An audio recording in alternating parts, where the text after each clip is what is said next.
Hey guys, back here with my good bud, the Macho Dad Papi Savage podcast. We're recording? Yes, sir. All right. We're live.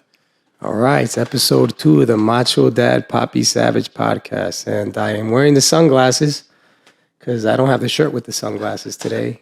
And so I want to pay some homage to the Macho Man, and that's what I'm doing. I do got this on though. I have my Ultra Beast Lake Tahoe shirt. You remember that? Yes, sir. I mean, that was a crazy 8 days. Oh. First you started in Vermont, then doing the Ultra, and then this. Yeah. Hats off to you, my friend. Lots You're a different of breed. You know what I remember about that trip? I remember that Airbnb we had in Tahoe, we ran out of hot water. You remember that? Listen, man, like I said, I'm used to Marriott hotels. Shout out to Marriott. I still love Airbnbs, but I never knew that you could run out of water. I'm sorry. I did not know that. Hey, man, this is all good, man. Listen, I actually feel like I can, understand that sentiment because, I've been in Airbnbs, but there are times where it's just better to be at a hotel. I had an Airbnb in Florida, the Art District. Why does the name of the Art District escape me now? They have an Art District in Miami. Okay, well, I got an Airbnb. They broke into my car. Oh, man, that's messed up. Took my wallet. Jeez. They took my trifecta hoodie. My first trifecta hoodie. How does that feel? Because that's violation right there, man. I kept thinking to myself, man, if I drive around here and I see someone with that hoodie, I'm gonna end up in jail. I mean, but your driver's license you can replace, but your first trifecta, I remember that. That hoodie was just special. I got it at Fenway Park. It was a good day. I was with a good group, and it was my first trifecta hoodie. And honestly, it was my favorite one. It was like a nice material. It was all black. It had a different fit. Nice. I have 2 now, and they're just not the same. I get it. I mean, I had a trifecta backpack, and somebody took it, and yeah. So, but yeah, Airbnbs, aren't always superior. At least, when you're at the hotel, you get your concierge, you get your room service, and you get maybe, hopefully, a good place to park your car. Where No, that was fine. It's just more of like I didn't know. Like I got back before some people. You guys were running longer races. I mean, it was really cold in Tahoe. I figured I'd take a nice hot shower and, just enjoy myself. I didn't know, I was going to, ruin everybody else's shower. No, man. It's all good. Hey, so, yeah, it was cold over there. I remember that race. That was, it's one of the hardest things I've ever done, honestly. And I went there. I was just completely underprepared, I got lucky. We went with a group of people. You remember Will and Irena? Will Fish. Will Fish. So Will went up there with me when we had to start the race. The race started at 6 a.m., I believe. So you had to be there at 5:15. Do your check, get ready, get your bin ready. There's a bin you leave at the pit, So I'm doing all of this, and Will's like, Giovanni, you don't have a hat. I didn't have a hat. I didn't have gloves. So, Will used to say with it, no, you know what it is? Back then I used to think that I don't know, that I was that I wasn't going to quit, that if I signed up for it, I was going to do it. I mean, regardless. Yep. Yeah, that was reckless. And I kind of miss that sometimes. I don't think that anymore. I'll tell you that. But I used to feel that way back then. So I just showed up. But quickly, as I got there and I saw everyone around me with windbreakers and emergency blankets and hats and gloves. And oh crap. I was like, wow, I'm really underprepared, and thank God for Will. Will used to say, where there's a will, there's a way. And he was the way, because he gave me a hat. And remember, he said it was one of his favorite hats. And I don't know if he said that just messing with me, but it said the chive on it. It was a knitted winter hat. So he gave me that to use. He gave me hand warmers. Hand warmers good. You needed that. Yeah, that definitely helped me. So I don't know. I think he's right, because without him, there wouldn't have been a way. So he definitely bailed me out there. And I was supposed to give him that hat back, and I never got the hat back to him. I did tell him I would, and I had it for a while. He lived in another state, and then one time I went to visit. Back. Gio has it. I don't know where it is anymore. What? Man. I gotta find it. Yeah. Oh, sorry, you lost it. My bad. I've accumulated property, unfortunately. The weekend before, when we went to Vermont and I did that Ultra Beast, I didn't have a headlamp. I remember Frank was like, "You need a headlamp. It needs to be a part of your gear. They're not gonna let you start." Of course. So I was like, "I don't want them to not let me start." He's like, "Why wouldn't you bring a headlamp?" And of course, me, my macho issue, whatever you want to call it, I was like, "Well, if I'm still out there when it's dark, then I don't deserve to see." So that was kind of I was like punishing myself before the fact. But thank God, friend Hannah, she had a headlamp and she gave it to me. And I still have that one. I was supposed to give that back too, but I do still have that headlamp. It's in a bin in my apartment. You need to start giving this stuff back, okay? Yeah. And by the way, the side note, finishing in the dark is not that fun. I mean, was it a year ago? 2 years ago?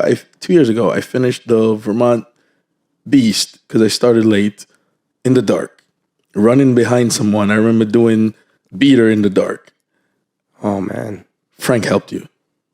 Or whoever helped you with that headlamp definitely helped you. Well, I mean, I fortunately wasn't out there while it was dark. So okay, I even managed to finish the ultra. Yes, I did. I managed to do it. Thank God. Good, I was. I don't know. I can't do that anymore, But yeah. You still got it. I mean, still better than me. Nah, I don't think so. You got the longevity. I said something in the episode 1. Right. Episode 1, right? Uh-huh.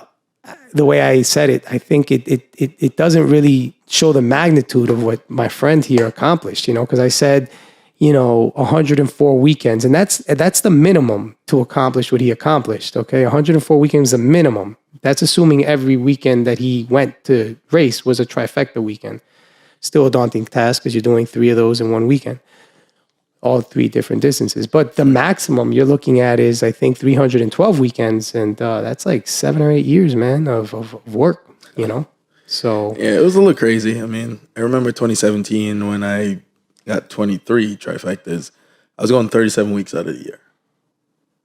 I mean, looking back, I'm like, what was I doing? I was working 40 to 60 hours a week, sometimes 70, and then hopping on the plane, just like living my best life, I would say. Well, you know who you are, right? Who? You're the juggernaut, bitch.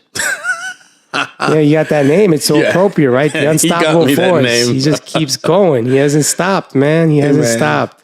There's just a drive, like for me, it's like, how can I push myself, And over the years, it's taught me like, listen, if you start something, do your best to finish it.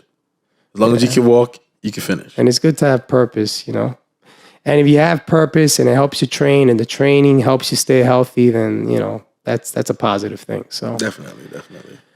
But that's one thing I just wanted to say about what we said in episode 1. I just wanted to show the true magnitude of what my friend here accomplished. I also wanted to correct or add more information to what I said about our nitric oxide friendly mouthwash ingredients. So I gave you some ingredients for nitric oxide friendly mouthwash.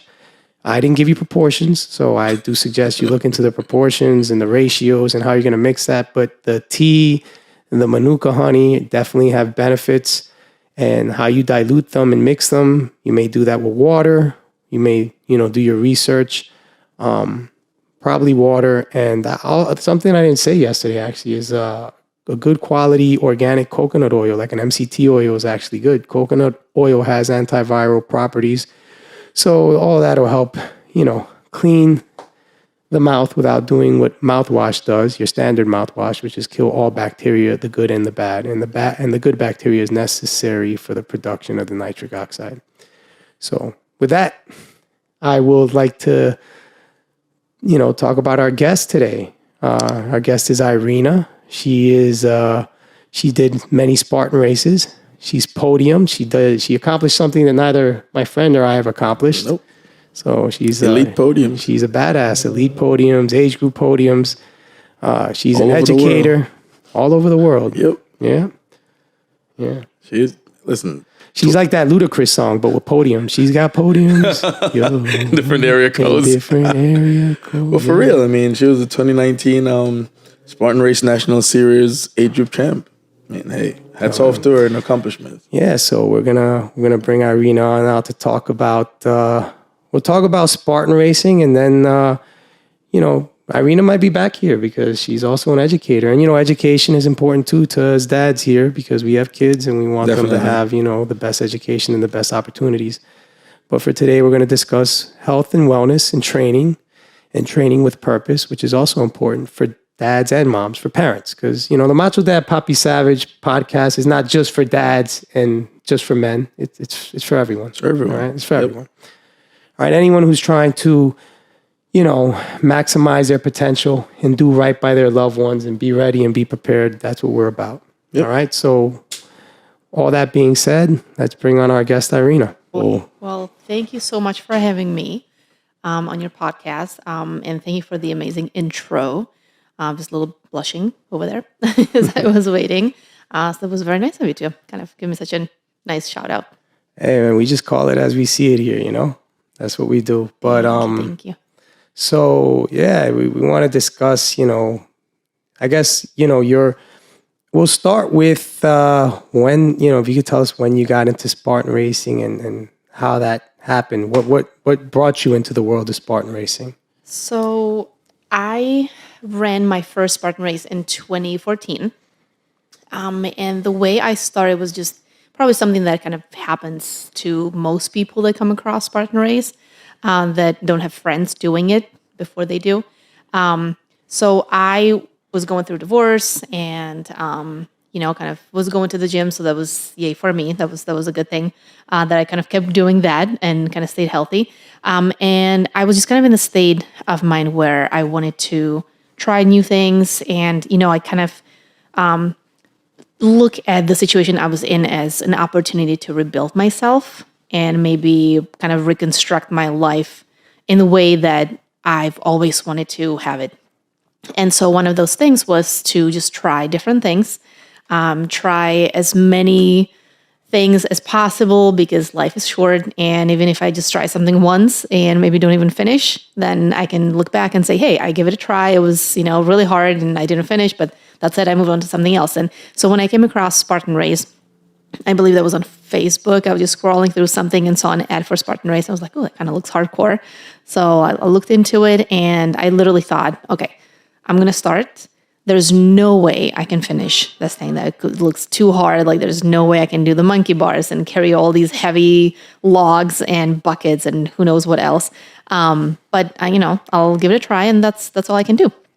And so I did that. And as soon as this was in 2014, as I said earlier, and did you have a background in fitness before, getting into it? Well, I've been active before that, a couple of years before this, when I started going to gym. But I did not grow up being an athlete at all. I didn't grow up doing sports in school. None of that. I'm originally from the Czech Republic, so sports are not part of school the way they are here. So they're not as organized there. And usually you kind of have to be more in the bigger cities to have more opportunities. And I grew up in a small town, so I didn't really have the option to do any sports growing up, besides, in the gym class and stuff like that. So when it was really, in my late 20s, when I started going to the gym and, took some fitness classes, aerobics classes and stuff like that, and did some strength training. And actually, fun fact, when I first started going to the gym in my late 20s, this was probably, 6-7 years before that first Spartan race, I could only do about 4 or 6 push-ups on my knees. That was it, like nothing else. And when I started going to gym, you know how a lot of gyms will offer, you sign up, we'll give you 2 training sessions for the trainer free and, all the good stuff. So I took advantage of that. And luckily, the trainer I was paired with put together a nice program. And within 8 weeks, I went from those 4 or 6 push-ups on knees to, I think, maybe like 15-ish, 12 to 15 regular push-ups, which is, that's pretty good improvement right there. So that was kind of the start of my fitness journey. And I want to say back then, and this was way before Spartan Race, it was more of like, I wouldn't consider that training. Maybe it was a little bit because there was that improvement, there was that intention, and there was a reason. But that was the intention and the reason that the coach or the trainer had. Because I didn't really have that mindset. I was like, well, I'm just doing the workouts I was given and that's it. Right. And that's something that a lot of people that go to gym just kind of do and just kind of do that exercise. And there's a difference. We'll touch base on that in a little bit probably too, between training and exercising. But fast forward a couple of years, I was going through divorce, or this was after my divorce. And so, so I signed up for the Spartan race. And as soon as I crossed that finish line, I was like, oh my God, can we do another one? Like when is the next one? What do you mean it's a couple months from now? Like, how do we get there? So I know that feeling. It's something we have in common. I actually, what got me into Spartan racing was kind of that almost rebuilding. I felt like, it's not placing blame, you know. I was in a rocky phase in a relationship I was in, and, you know, probably a lot of things I could have done better. But as a result of all that, I felt a little inadequate. I felt like I was losing the macho, you know. I was losing myself in a way. And to find that confidence in that macho, that's not why I signed up for Spartan Race, but it is why I ended up being so drawn to it. How I found it, you know, I had actually seen obstacle races in my 20s. You know, it's funny. I saw them in my 20s. It was a city challenge. It was by, I think, Men's Health magazine or Men's Fitness magazine. And it's funny. I was like in my 20s. I was 20 or even 19 maybe. And back then I was like, I can't do this. I don't, you know, the running, the climbing, the jumping. It's funny, you know. I probably had more potential then than I did now. Because I didn't have an athletic background. I didn't play sports when I was a kid. I wasn't in any little league. And I never really stood out for that at all, you know. Mm-hmm. So maybe that's why I had a little bit of a chip on my shoulder. And that's why when Spartan Racing came along, I was so drawn to it, you know. Mm-hmm. But I met a group. I was at a gym. I taught spin or cycling classes and some boot camp classes. And the group there wanted to do it. And they sort of just kind of volunteered me like, hey, sign up and train us. And I ended up doing it. And then once I did that first one, just like you described, I was like, I need to do this again.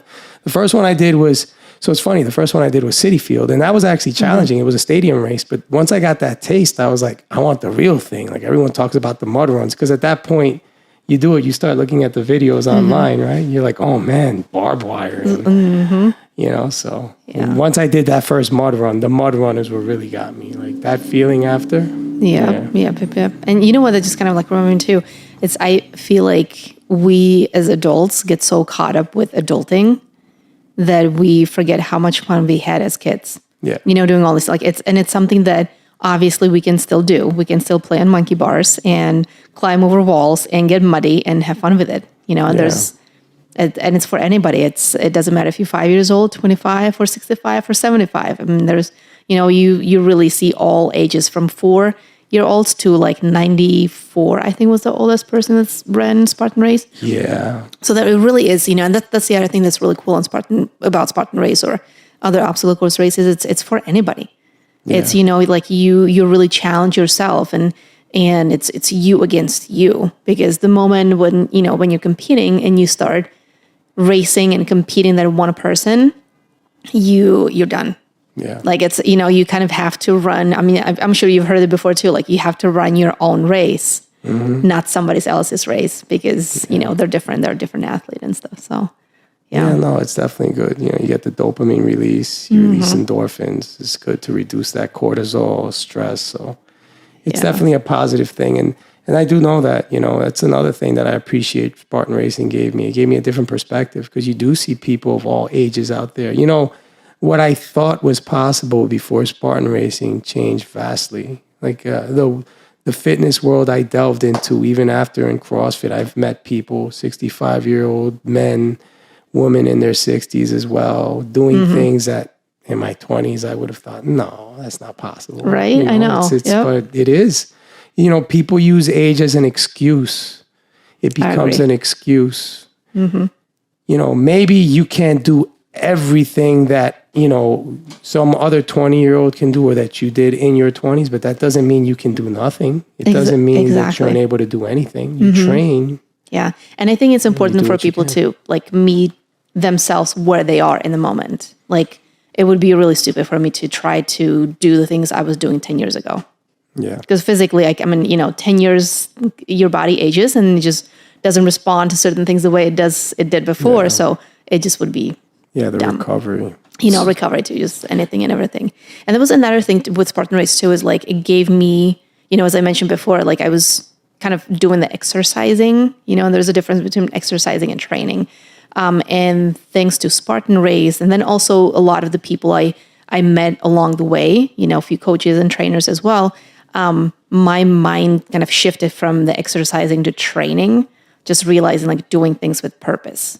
Yeah. You know, and because with Spartan Race and obstacle course racing, there's always something you can work on, whether it's your speed or, you know, explosiveness or strength or obstacle proficiency, grip strength. There's just so many different things. And because the elements add to it as well, you kind of figure out how else to train for those elements as well. And so having that purpose in training, that was really, that's like, to me, if I don't see a purpose of going to the gym, I don't think I'm disciplined enough to just go to the gym sometimes.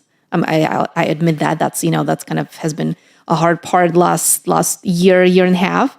But we'll get to that a little bit later too, probably. But yeah, going back to the first Spartan race, I actually had a friend that, I was all excited about this new thing that I came across on Facebook and I was signed up for, and I was never going to finish in my mind. That's what I thought. So I told a friend of mine, and he goes, hey, do you, what are you going to do to train? I'm like, I don't know, just keep going to the gym and do some, running and lift heavy things. I don't know what I'm going to do. And he goes, well, what if I help you? Which I didn't realize he was a trainer. He just didn't work as a trainer. So he offered to train me for free because he was like, I like when people are excited about doing something and like you're in it, like you want to do well. And that's so much fun for me to train someone like you. So let's just do it. So he helped me a little bit, give me some workouts and some tips for recovery.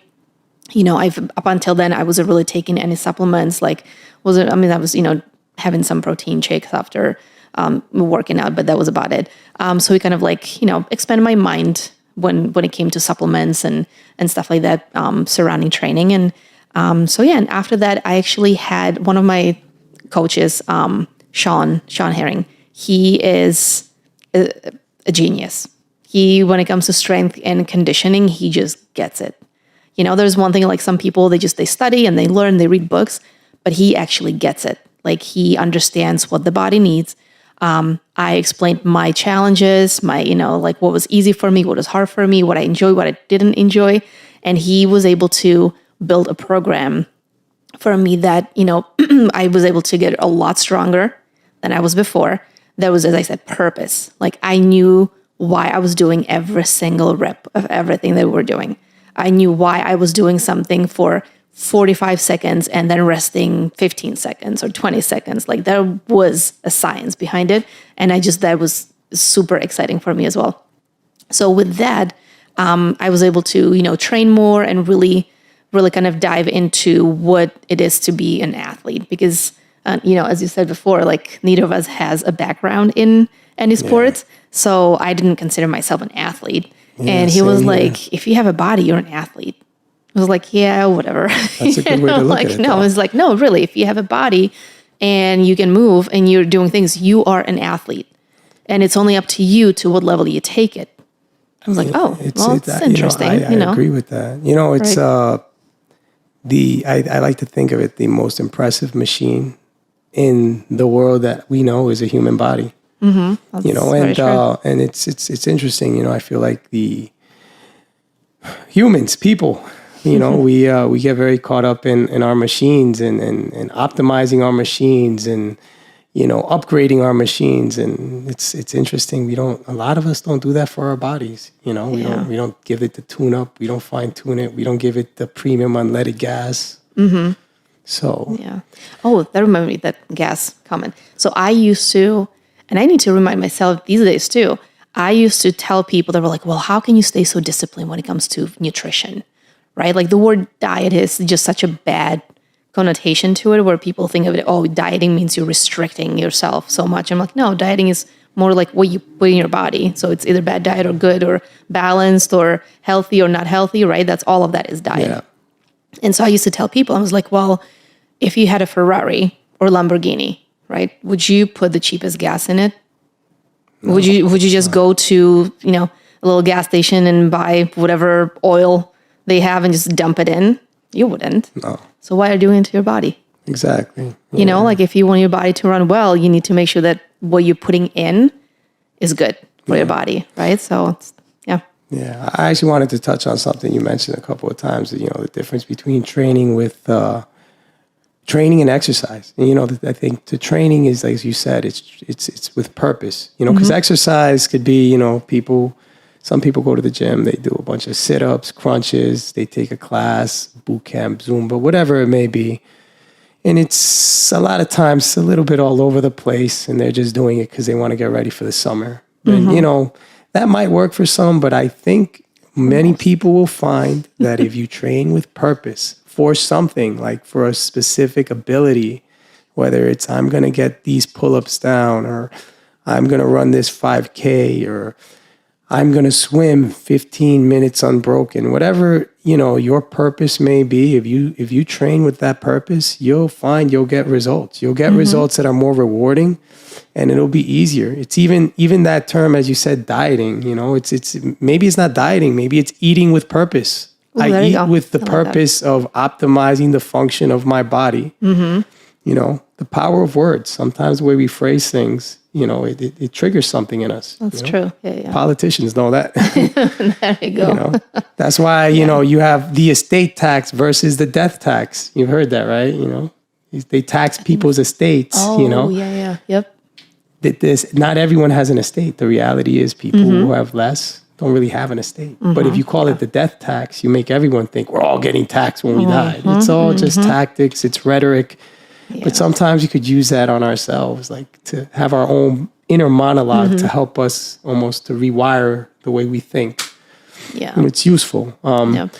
You had mentioned, how you got into Spartan racing, that, you discussed it with the trainer. It's funny, when I got into Spartan racing, I think I maybe said, some people in the gym that where I was working, they asked me to do it. They asked me to train them, and so it's you would have been a welcome addition, because you really wanted it, and back then I started the group. They did in the beginning, we'd meet at Victory Field at Queens, New York. Yeah.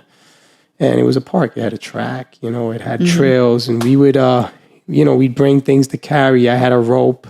There were pull-up bars. I'd bring things to assist with pull-ups, and we'd do all these variety of workouts. And it was almost every weekend. It was funny. I ended up having people I never even met. This young man showed up one day.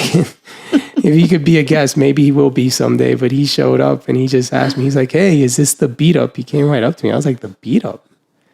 I was like, "Who calls this the beat up?" But, maybe that was foreshadowing. Repetition. Yeah. Yep. I think it was foreshadowing. The group ended up kind of thinning out a bit because we had a workout. We called it Friday Night Lights. I structured it, and because I wanted to really, back then in the world of obstacle course racing, I don't know if they still do this, but they used to have teams, and the teams used to, they used to rank. Like a team could that's podium. Right. Yeah. I remember. I don't think they're doing it anymore. Yeah. So,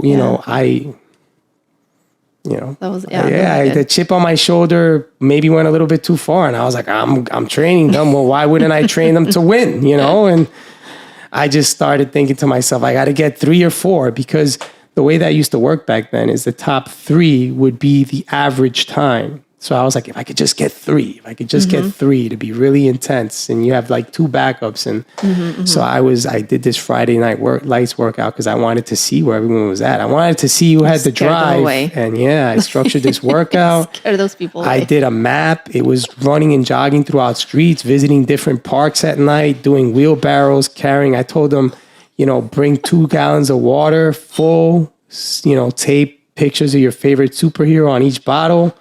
I told them to bring their Spartan spears. They showed up on a Friday night outside my apartment building in Bayside, New York. And remember my neighbor, Sue, she lived in the apartment across the hall. I guess she was walking in and she just knocked on my door. She's like, "Giovanni, there are people outside waiting for you and they have spears." Oh, man. Yeah. That was quite the sight. Yeah. It was bad. I feel bad. Yeah. I apologize to those people. Someone kind of twisted a knee, someone else threw out their back, and a group that started with I think 12 people.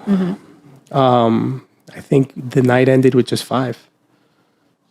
And I think the ones that were committed. But you know what? Also, and I feel that was kind of like I've seen it happening over and over in the Spartan community as well.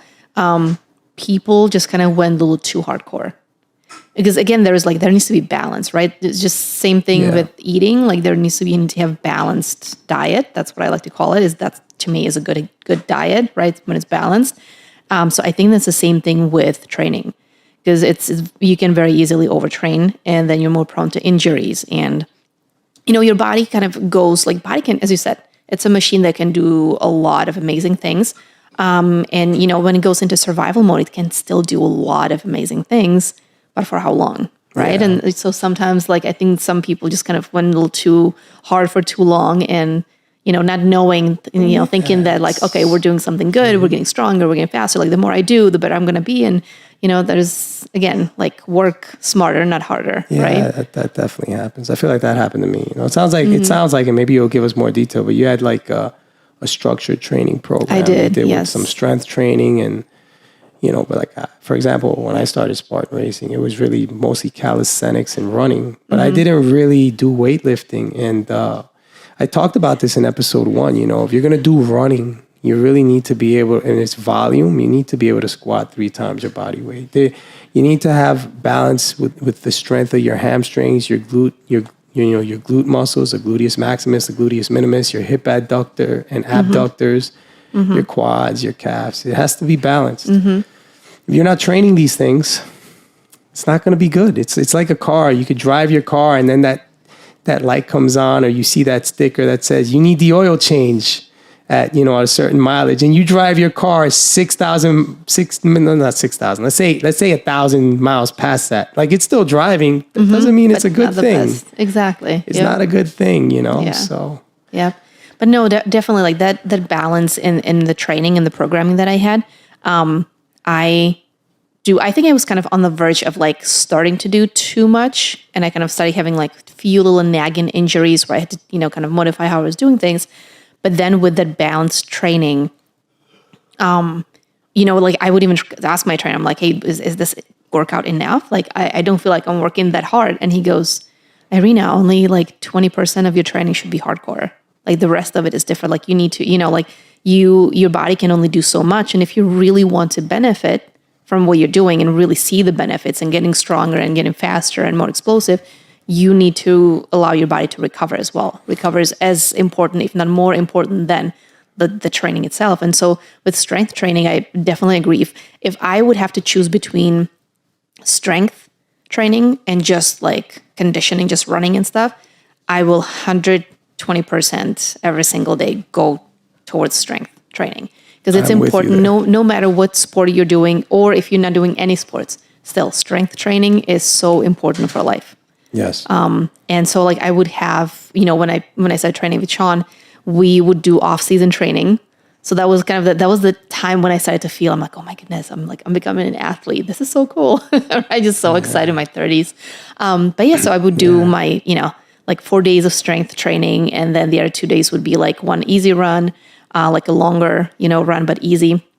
And then one would be like high intensity intervals or metabolic conditioning training stuff. And then once the season started, it would kind of shift it into, now you already have a good strength base built. So you're just maintaining and tweaking based on what you need. So I would go down to about 2, I think, strength days, 2 to 3, somewhere around there, based on my needs. And then the rest would be now we're working on, making sure that your endurance is where it needs to be, and your explosiveness and sprints and, stuff like that. So that was cool. What did the strength training for you consist of? Like what lifts, what movements, what equipment? Ooh. Okay. So before I started training with Sean, I already kind of dabbed into, I don't know if you've ever heard of Jim Wendler, the 531 program. I'll have to send it to you. Okay. If you go on T Nation, they have a lot of that was my website to go to. You know how a lot of times women would go on like women's health, and they have some good stuff, and those kind of magazines. I'm like, no, I got some squat programs from T Nation, right? Yeah, T Nation is really good stuff. Small love program. Nice. And so so Jim Wendler is using 4 lifts. It's the deadlift, squats. So everything's with barbells. So deadlift, squats, bench press, and shoulder press, overhead press, right? And so you figure out your 1 max rep, and then you go every week, you go and lift certain percentage for a certain amount of reps. And then you rest, and then you change it up. So like the percentage might change.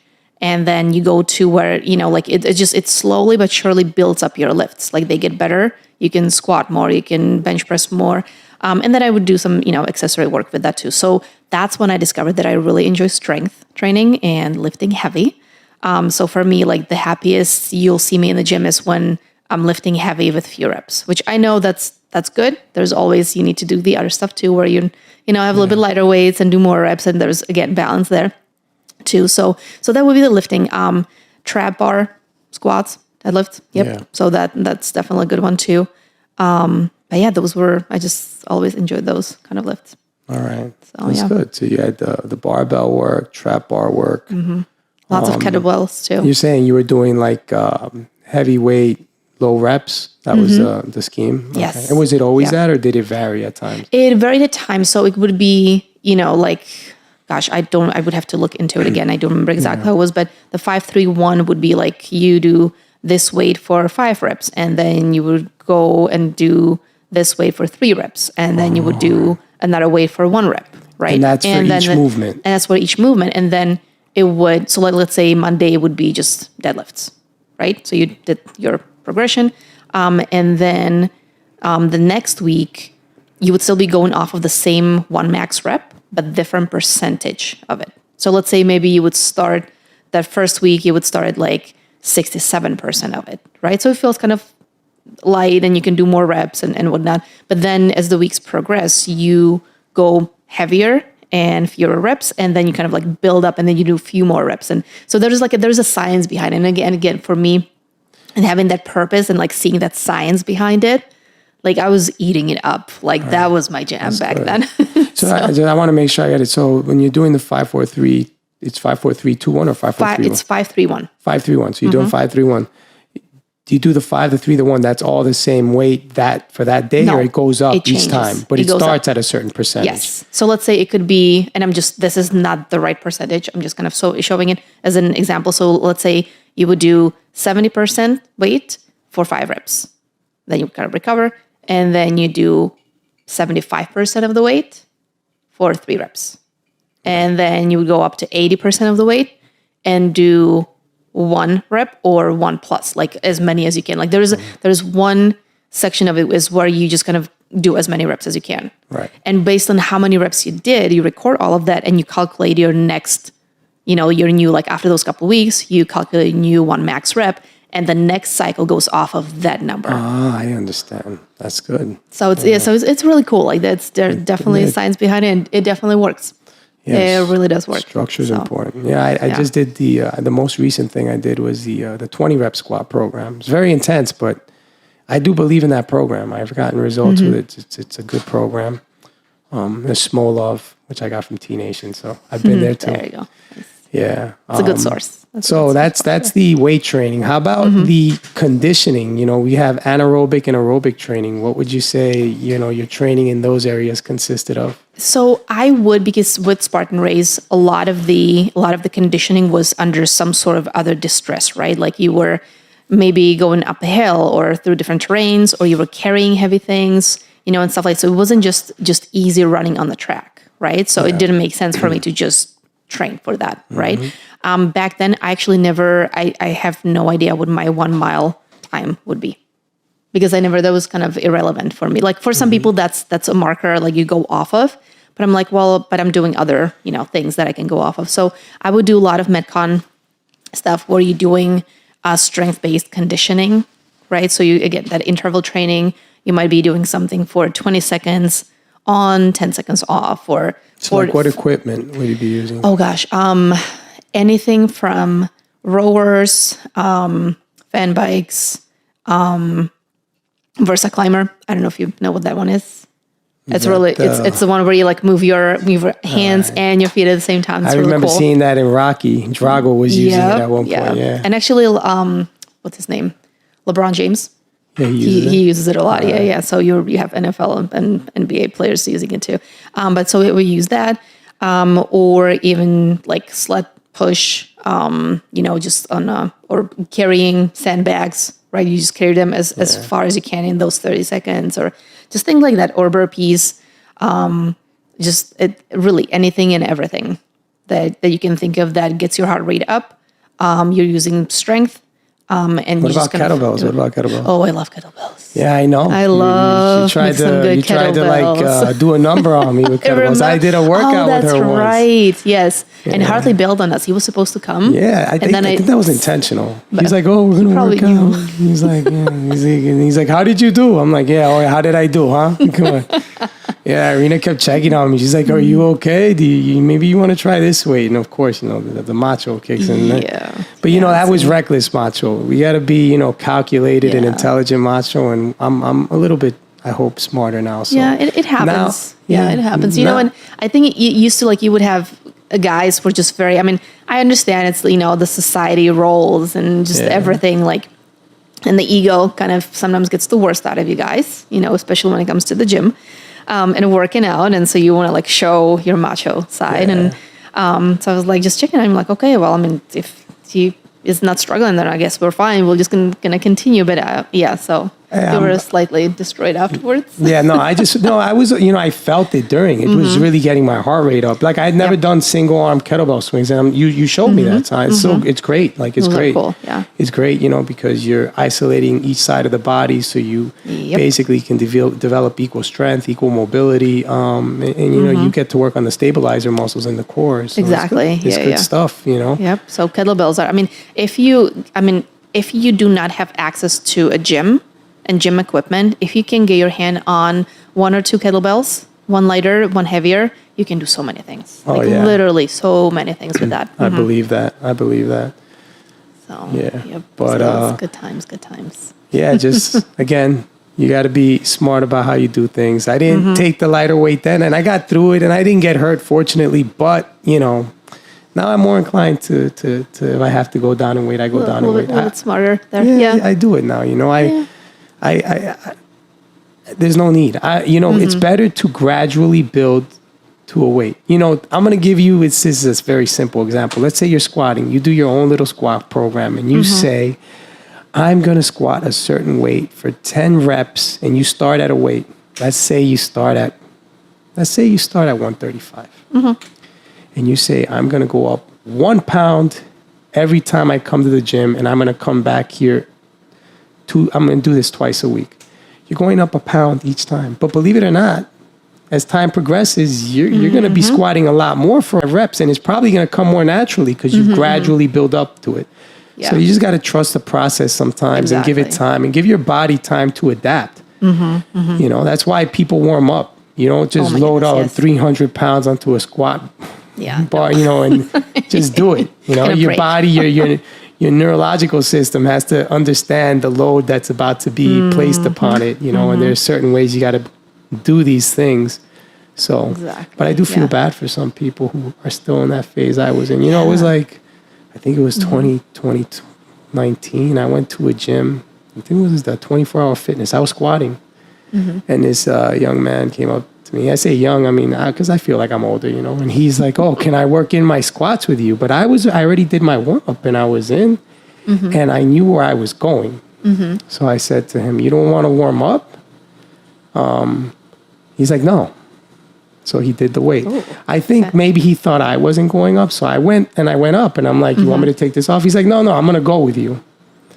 This poor guy. Not knowing, but did he get injured, or he walked away? He walked away. He walked away. He ended up walking away. I was like, what are you doing, guy? Yeah.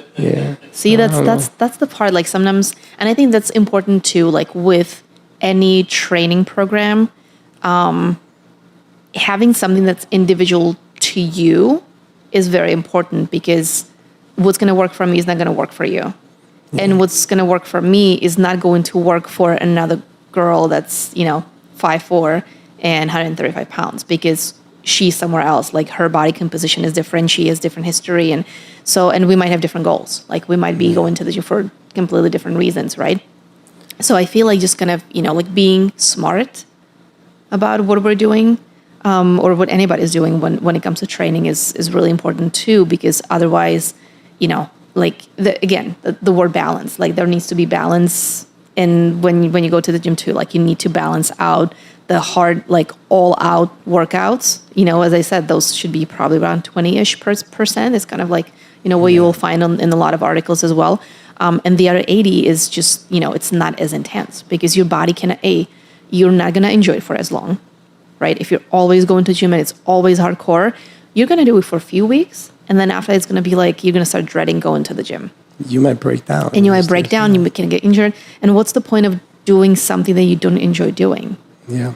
Right? I mean, that goes, it's in all aspects of life. If you you need to find the things that you enjoy doing, and hopefully that becomes your career as well, right? Like that you need to be passionate about what you're doing, because why would you, I mean, you spend 8-9 hours a day at work, 5 days a week, sometimes even more, depends on what you do. If you're not enjoying it, why are you doing it? Like, I find that so funny. You're saying, why am I doing what I'm doing? I'll be honest with you. There was a time I went to law school and I thought, I'm going to change the world. I'm going to end up in the Supreme Court, and I don't know. I had these ideas, and I mean, whatever. Maybe some would say I'm a pessimist. Others would say I'm a realist. I'm just me. You just change the course of your life changes, and the course of my life changed. You figure out different things. I'm an attorney now. If I'm being honest, I have moments where I'm happy with what I do, but my career is just my career. But I say this to say that if it's not your career, you need at least something that you enjoy doing. So find that. You need something if it's not your career, because in the perfect world, we feel that way about our careers, but I know I don't have that. So it's funny. And I say this on the podcast, and if one of my clients saw it, it wouldn't be a secret, because I said it to my client, and my client looked at me and he was like, "What?" And I'm like, "Don't worry, I'm not going to do a bad job," because I really wouldn't. I take what I do serious, and anything I do with purpose, or I try to. Whether it's training or my job, it reflects on who I am, and these are important things. People depend on me. So there you go. Yep. 100%. I'm going to do what I got to do. But when I have an opportunity, if I do to ever like kind of lighten my load over there, I probably will. Although one of my friends said, even if you did have that opportunity, you shouldn't, Giovanni. And I'm like, why? And he's like, who would all those people have then? And it's sad. Sometimes I think maybe he's right, because I don't know. I can't speak for every attorney, but what I do observe is a lot of them just don't build rapport with people. I'm usually in Bronx County, and they don't communicate with them, and so I've stepped into some cases that I don't know, some things that seemed obvious just weren't done, and why that didn't happen, I don't know. I'm not gonna go further to speculate, but I guess I'll do it until I don't have to do it anymore. It allows me to pay my bills and take care of my son, and there you go. So it allows me to fulfill one of the aspects of being a macho dad, Papi Savage. So that's good. Good comes from it. Yeah. No, find the good. Find the good in things. Exactly. It'll bring you joy. Exactly. Yeah. So we started talking, and I gave an intro and hardly kind of talked about it, but you didn't. You're being modest, Irena. You're being very modest. Like, what you've podiumed in elite heats. Oh, yeah. And just so you all know, like, Spartan Race used to only have elite and open heats. And to podium in an elite heat was a very difficult thing to do. They then created the age groups. So in the age group, you could podium in elite and then in age group. And age groups were staggered. So back when this was an elite heat only podium, that means at each event of the day, there would only be 3 people that would podium. Now, you have 3 at the elite, and you have 3 in each age group. And I don't know how many age groups are there. Are there 4 or 5? There's quite. I would have to do the math. But usually the age group podiums take like half an hour at least. It's every 5 years, 40, and it starts from like 18. No, it's actually 14. It's like 14 to 17.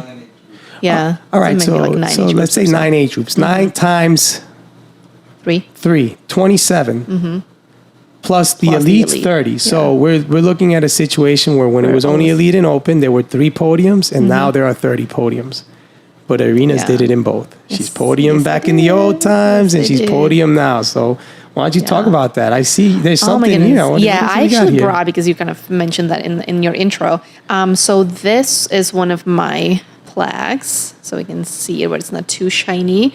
So this was I won the age group in 2019 is when Spartan did the first U.S. National Series championships. So there were 4 or 5 races that we did around the country. And so you had to obviously do as best as you possibly could to collect points. And then based on those points at the end of the season, you had the top 3 for the national series. So I won my age group series. And if it wasn't for one race, I would have had I would have won it with, I think, most wins and won second place. I think it was there. So that was, that was a lot impressive. Of fun. And you know what, like the interesting part about the elite and then the age group. So when I first started, it was just elite and then open, right? Open is for anybody, everybody. You can help each other with obstacles. So that's a good way to start for people, right? And so in the elite, there was a lot of former athletes, kind of starting to get into Spartan racing as well. Just kind of like, they needed to find something else to do after college, after their, like college athlete careers. So there were some races where like I had no chance to podium. Like I literally I would be like 20 minutes behind the top 3, right? So I was not even close to be in contention for a podium. But there was a few other races where maybe like not all of them would show up. And so that's when, I would try to do my best and kind of like that was actually a lot of fun for me to be, try to be strategic and really push hard and see like how much harder I can push myself to like separate myself from the people behind me or, pass somebody. And so I, was, as you said, I had a couple elite podiums. And interestingly enough, out of those podiums, I think I had, so there was Hawaii, which was a lot of fun. Nice. Then there was another one here in the States. I think it was Boise, Idaho. So that was my very first podium. Actually, I got second. And within the last half a mile of that race, I moved up from 4th to 2nd place. Yeah. And for most of the race, I was running in like 7th and 8th place. So just like somehow that second half of the race, I hit my spear. That's one of those. If you run races, then like the moment you hit spear, you get a boost of energy and you just sprint out of there and go.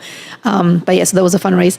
And then Sparta in Greece. So the very first time they had a trifecta weekend in Sparta. That was in 2017, I think. I believe so. So I got a podium there, Slovakia in Europe as well. So I kind of, the few podiums I had, they were like, all over the world. They were all over the world. So that was the fun part. You are like that Ludacris song. Yes. Podiums in different area codes. Yeah, it's you. That's for sure. Yeah, so you got the elite podiums. You have the age group podium. She has the national series age group first place award. Yeah, so they took the all the racers, the top racers from 5 different events in the United States across different states, and you're number 1 there too. So so that was very impressive. I have no podiums, and that's perfectly okay. No, I had my own battles I went through when I went through Spartan race. I had the thing I was chasing. Hartley knows about that.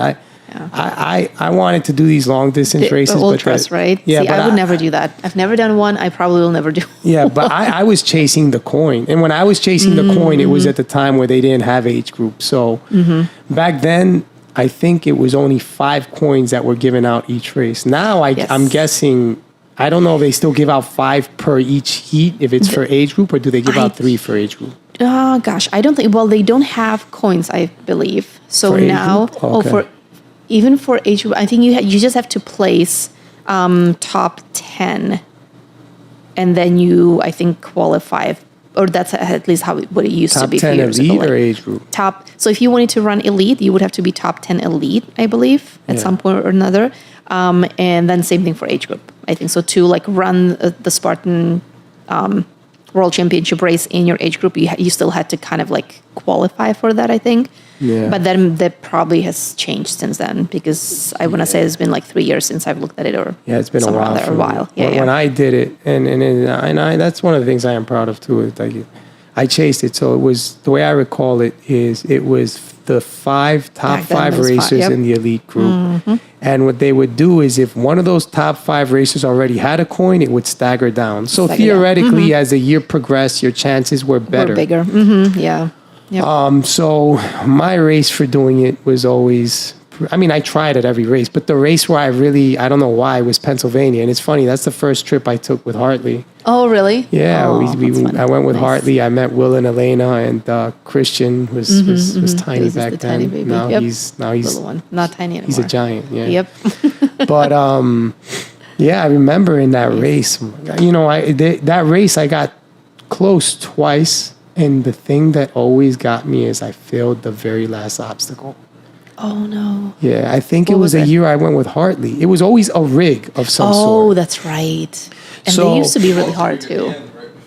Yeah. So it was a rig. The year I went with Hartley, I remember I got close, and it was a rig. It was rings, and it was I think it was raining. It was wet that day, and I slipped. I slipped and I fell back and I landed on top of my leg. So I actually hurt my I think it's my PCL, the PCL that's on the outside. I think I couldn't really bend my quad back, and I was walking funny for a while. It was swollen because I fell like on top of my leg from a nice distance up, and I had to burpee like kind of one leg limp, and I lost my position, and it was because I was in position. Had I finished that, I would have. And then 2016 came around, and I was doing the race with my friend.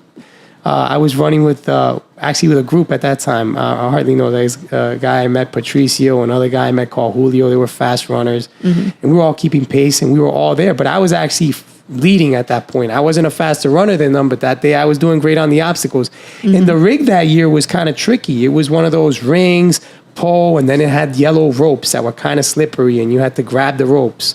And it's messed up. Like I did the super the day before. I did the rig, no problem. A friend of mine, Charles, even got the video of me doing the rig. He's like, "You got this tomorrow." You know what happened? I was again in position. I failed. I failed the rig again. Oh no! And I'm watching the people go past me, and I'm like, I lost it again. That sucks. And then 2016, I just ended up banged up that year. I had the problems with my back. I was like wearing a brace. I didn't think I was going to race anymore at all. And it's funny. I think you I don't know if you mentioned it, but you had mentioned to me at least at one point you had to modify your training because you couldn't run as much, right? Yeah. So I was born with hip dysplasia. Right. So that means like the ball of the hip joint is not fully where it needs to be. It's like slightly up, and then like the mobility is just limited. And because of that, whenever I run, it puts more strain on my knees. So they kind of wear down a lot faster than, someone who doesn't have that condition. So I had to be careful with that. And then with that, a lot, like my hip flexors and everything just gets really tight.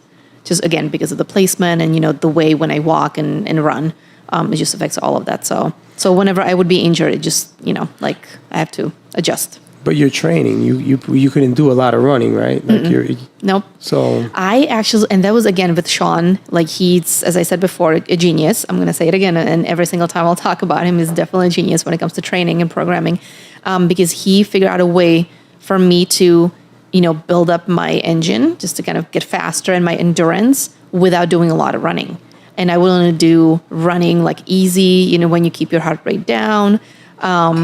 And so I would do that just once a week, right? And I would do few recovery, maybe like 2 miles here, a mile here and there. And so he would slowly but surely build me up before my first race. So I would be in off season. And then once we knew when my first race was going to be, we would build up my mileage. So every week, every Saturday, I would add 1 more mile. So let's say I would start with 1 mile run or 2 miles. And the next week I would do 3 miles and easy. Yeah. And the next week I would do 4. So it would slowly build it up. Right. And he was like, just kind of make sure that your heart rate stays in this zone and see if you can kind of control with your breathing. So I kind of learned a lot of like how to be more efficient with my running as well. And that was the magic trick for me. Like I was able to do it because if I were doing, I know some people do, like they run, a volume of 30 miles a week or something like that. There was no way I could do that. Like there were weeks where as I said, I ran 2 miles or 3 miles and I was perfectly happy with it. Yeah. I'm bringing that up because I was basically my 2017, I was so banged up and I still wanted that damn coin. I used to joke around with Hartley. There was a time I said, I want 2 coins that, I could have that Viking burial. They put one on each eye and send me off into the lake, But I got one. I ended up getting one, and I thought, how am I going to do this? My back is like they're telling me I can't do this, I can't do that. I did all this rehab. I actually ended up, we're talking about life. I met the woman that would become the mother of my only son, my child, and she actually helped me rehab. She helped me rehab. She taught me how to weight lift. And in doing that, I was able to run a little bit, but much like your style, my running did not become the primary way I trained. My primary training was using rowers, using then kettlebells, doing different lifts, squats, deadlifts, bench presses, rows, all of that. But the metabolic conditioning I worked on through that, the Metcons, and then I would do some runs, And it worked. It's crazy. It worked. I mean, I was consistent with it. I also watched my diet. because that was part of it. Not a part of it, yeah. And it was amazing. I remember I signed up for the Spartan race. I just wanted to test the tuxedo, and I was like, wow, for a guy who wasn't supposed to, I was like, that wasn't that bad. I was like, maybe I can take a go at Palmerton again. There you go. And not fail that obstacle. And not fail that damn obstacle, And it's funny, I signed up for that race, and it was actually on my birthday. It was a sprint, and I got to that obstacle. And unfortunately, I went into that obstacle hurt because I did as a training run before the tuxedo because I just want to see where my running was at. Signed up for the 5K at JFK, which is cool. You run a 5K on the runway, and planes are like flying over you, and you actually feel the pull of the plane when you're running. Yeah, so I don't know if they still do it, but I did that race and I podiumed. I mean, not first place, but I was like I was like, wow, I still got some juice. So I was like, I could do this. Good. Unfortunately, my son's mother that day, she asked me, hey, you want to work out? You want to do some squats? And me, rather than, be like, no, I was like Mr. Macho. I was like, I could do this. Not smart. I just ran at full speed, with all those fast twitch muscles to now do something like heavy squats right after. I drove to Astoria, met her, and while wearing running shoes, I went for a 1 rep max on a front squat. I popped my groin. I still have a bubble there. Gosh. It was very painful. I couldn't sit up. I had to roll sideways out of bed. And now I'd already said I got to go for this race in Palmerton, so I could run even less. So again, I was doing what I could without jumping, and it was slowly getting better. And then we had the Beast in Jersey, and my physical therapist said to me, "You shouldn't really do any of this stuff." And the knucklehead that I am, he told me, he said, you have that injured groin, strain, tear. He's like, you're susceptible to a lower abdominal tear now. And I went to do the cargo net. The strategy where you grab on and you just flip in your legs? Over? Yeah. Because that's what I used to do. But I think that extra weight with the injury, I felt like... Oh, no. And I had they called it a sports hernia. They were like telling me they could put a mesh in there. And I'm like, what happens with the mesh? They're like, well, it heals faster, but it gets scar tissue. And if I don't put the mesh, he's like, scar tissue. I was like, so both end up with scar tissue. But in one, I heal faster. I guess I'll just heal slower, because why the scar tissue? That was a smart thing, by the way, because there were a bunch of like commercials later on that came out about suing because if you had a mesh because of hernias or sports hernias. So, gosh. Okay. Yeah, so it's better I didn't put that foreign object in my body. Good. No, that's good. But I did Palmerton, and I was sort of recovered from that abdominal thing. But I definitely did it in on that race. I remember, I think it was the last 3/4 miles of that race. I was running, and I was in position again, and I went to jump over a wall while running downhill. And as I launched myself, because when you're running that way, you don't want to stop. And then so I just launched myself, and I just felt, oh no. And then I just got over the wall, and I was like, boom. And I just saw another guy on the wall, and I was like, nope. And I don't know, I turned off my pain receptors, and thank God I finished. I got to the last obstacle that year, and it was the twister. It wasn't a rig. And it was, my hands were wet because they had like this, they had like a barbed wire crawl, and they had hoses. So my hands were all wet that year, But I was like, not today. And you got it. And I got it, and it all worked out. Nice. Thank God. What's interesting, like that last... So for a couple of years, those few years, Spartan would always put like the rig or, twist or something hard at the end, right? It was just like soul crushing if you failed, and you had to do those 30 burpees and the finish line is right there. And then you see these people just going and they get it. And I'm like, oh, this sucks.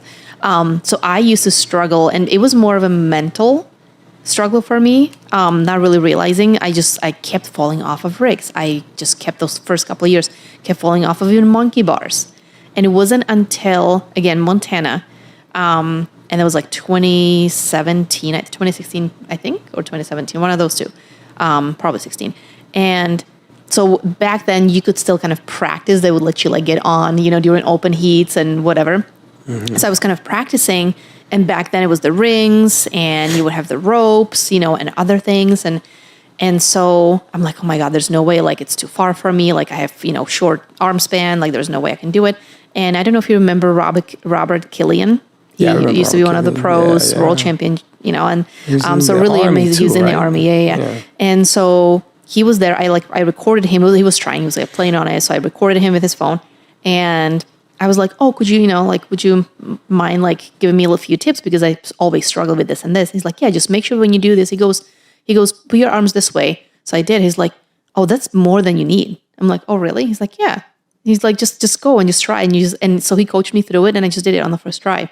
Yeah. And the next day I ran my race, and I got the rig, and I got the monkey bars for the first time too. And same thing, like just having the confidence, what he said, and me thinking about, okay, I just need to think and picture myself doing it and grabbing the bar. And I did. And that's really what like helped me big time. Yeah. It's interesting, strategies and techniques. Like the twister. There are many different ways to go about doing that. Some people go kind of reverse. I've seen that. I've never tried it.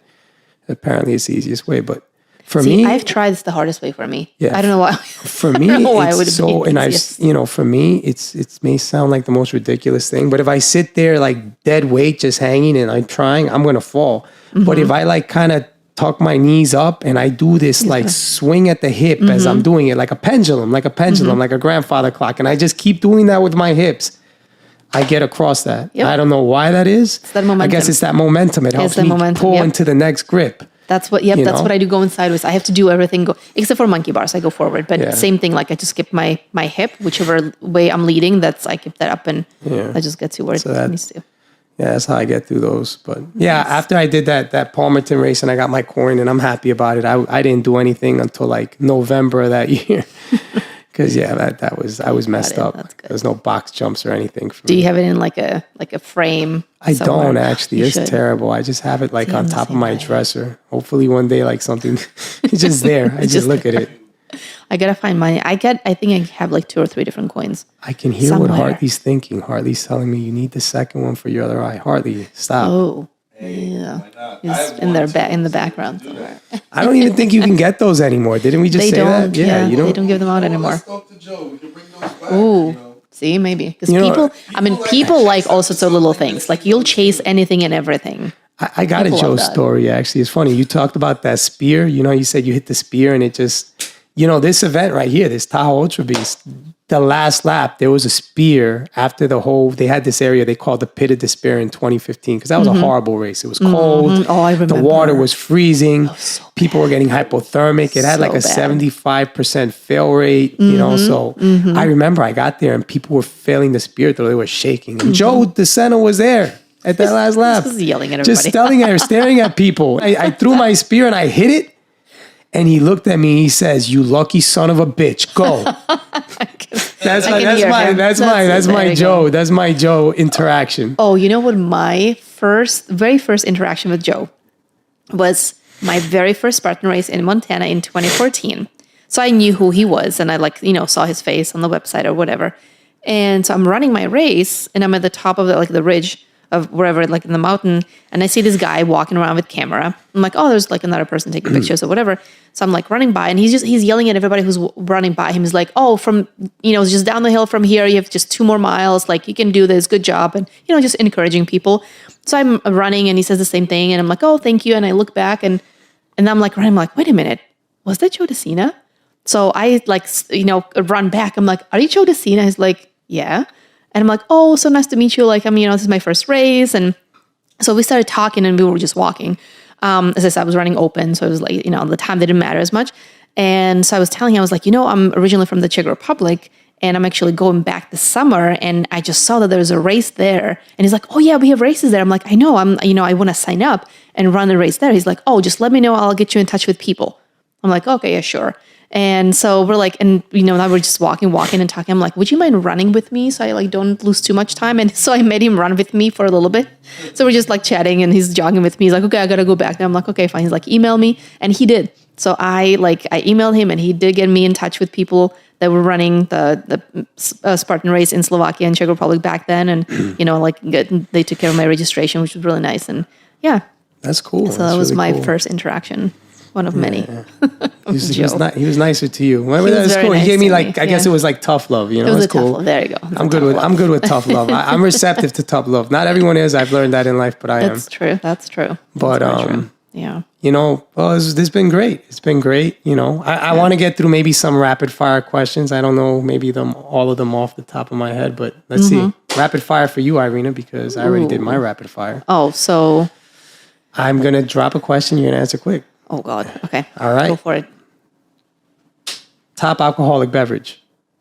Oh, But there's so many okay, this is gonna be hard because there's so many choices. Either good whiskey or wine. Oh yeah, what kind of whiskey? Bourbon, Scotch? As long as it has like a smooth aftertaste. Oh, but you know what would be probably number one, but that one is hard to get here, is Slivovice, which is a moonshine from my home country. So well, there you go. So that's good to know. Now we know. Can you say that one more time for the listeners? What is it called? Slivovice. And it's pretty much made out of plums. So it's like a plum brandy kind of and thing. it's in from Czech Republic. The Czech Republic, yes. All right. Now you know, if you ever go to Czech Republic. You got to try that, yes. All right. And favorite movie? Favorite movie? Dirty Dancing. I've seen it in 4 different languages. Man. Patrick Swayze. Yep. Yeah. God rest his soul. Favorite pump up workout song? Oh, you know what? 5 Finger Death Punch, which is, that's the name of the group. I mean, the music group, right? And pretty much almost any songs from them. I know it's kind of unexpected, maybe. 5 Finger Death Punch. What? But you don't know the name of a song, no? I have a couple of, okay, so this is, I'm a music teacher too. We'll get to that maybe another time, but I have never had just one favorite artist. I'm really bad with remembering names of songs. Okay. Always have been. Right? So there's that. 5 Finger Death Punch. All right. Or Sublime too. All right. Favorite finger food? Favorite finger food? Cheese. Cheese. Just any cheese? Just any cold cheese. cheese. All right. Yeah, cheese. And you've heard Guns N' Roses and Bon Jovi, right? Yes. So if you had to pick a song between November Rain and Always, which one wins that song battle? Ooh, Always. Always Bon Jovi. Always. Yeah, it's a great song. I mean, I'm a November Rain guy, but are you? For me, the thing that takes it is Slash's guitar solo. Oh, I mean, that's it. Yeah. I mean that, and then you watch the music video. He's out there like in the desert in front of the chapel doing his thing with the denim. It's iconic. Yeah, I mean, I'm macho, but I'm like, yo, that guy looks pretty dope. No homo. No homo. Yeah, he got a concert coming up. I think I mentioned that before. Ooh, nice. Yeah. Nice. So, all right. Well, cool. Favorite vacation destination? That's the last one. Ooh, I don't have one. No? I actually don't. Because I'm someone who likes to explore. So it could be anything and everything, really. All right. I've never been to Thailand, so Thailand would be nice. Well, when I say favorite vacation destination, I mean like places you would go. I mean, of the places you've been. Oh, I've been. The places I've been. Oh, okay. Probably Greece. Greece, all right. Yeah. Yeah, I haven't been. I got to check that out. Yeah, Greece is nice. Lots of fun. All right. Well, Irena, perfect. Thank you very much. It's been a pleasure. We will have you back because, as you said, you're an educator as well, and we got topics to talk and discuss. So many. Yes. Thank you for having me. Thank you for being here with us. All right, cool. Okay. And this is the Macho Dad Papi Savage podcast. And I'm supposed to say a joke. Aren't I supposed to say a joke? Oh, man, this is bad. I feel like I don't want to say my vulgar stepdad jokes in front of Irena, but... Try it. It wouldn't be the Macho Dad Papi Savage podcast if I didn't do it. Do it. All right. Do it. So this woman, she's really into boxing, right? So she's like... She goes to this tattoo artist and she's like, I want 2 tattoos. And the tattoo artist is like, all right, what do you want? She's like, I want them right here on my upper thighs, all the way up, right by my hip. I want Mike Tyson on one and I want Muhammad Ali on the other. And the tattoo artist is like, all right, he does his best. He gives her a tattoo. She looks at them. She's like, this is terrible. I'm suing you. They don't look anything like the boxers. They go to court. They're presenting their case. And it all culminates with demonstrative evidence. And she has to raise her skirt. And I believe the attorney in cross-examining he's basically asking and they're responding. The jury's observing and they're all, the jury, and this is not the way trials really work, by the way, because you don't really talk to jurors, but this is a joke. It's a joke, all right? Yes. The jury is like, wow, the one in the right doesn't look like Mike Tyson and the one in the left doesn't look like Muhammad Ali, but the one in the middle sure looks like Don King. And with that, we're out. Wow. Okay.